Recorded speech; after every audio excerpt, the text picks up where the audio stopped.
آپ نبی کریم صلی اللہ علیہ وسلم کو اللہ تعالیٰ قرآن میں تسلی دیتے ہیں کہ آپ سیدھے راستے پر ہیں، آپ سیدھے راستے پر ہیں، آپ جو کر رہے ہیں اللہ کو پسند ہے، اور آپ کا اجر اوبویسلی بہت بڑا ہے۔ اور جو یہ آپ دیکھتے ہیں لیفٹ رائٹ لوگ جو عیاشیاں کر رہے ہیں، ان کا حال کیا ہوگا۔ اسی طرح کی آیت نمبر 196 197 سورۃ آل عمران میں کہتے ہیں کہ آپ کو کافروں کا شہروں میں چلنا پھرنا مغالطے میں نہ ڈال دے۔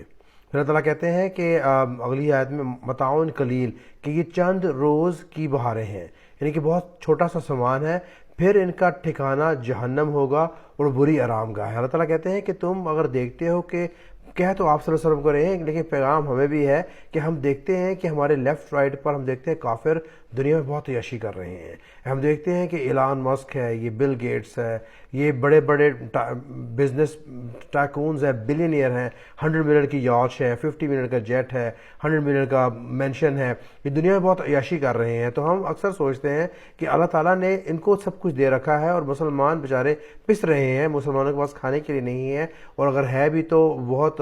پریشانیوں میں ہے، مشکلات میں ہے۔ اللہ تعالیٰ تسلی دیتے کہتے ہیں کہ ان کو جو دیا ہے یہ بہت تھوڑے ٹائم کے لیے ہے، کیونکہ ان کو دنیا میں ہی دے دیا ہے جو دینا ہے، اور متاعن قلیل یعنی کہ یہ تھوڑا سا سامان ہے، کیونکہ آخرت کا سامان بہت بڑا ہوگا، جنت کی بہاریں بہت بڑی ہوں گی، اور یہ دنیا کا کچھ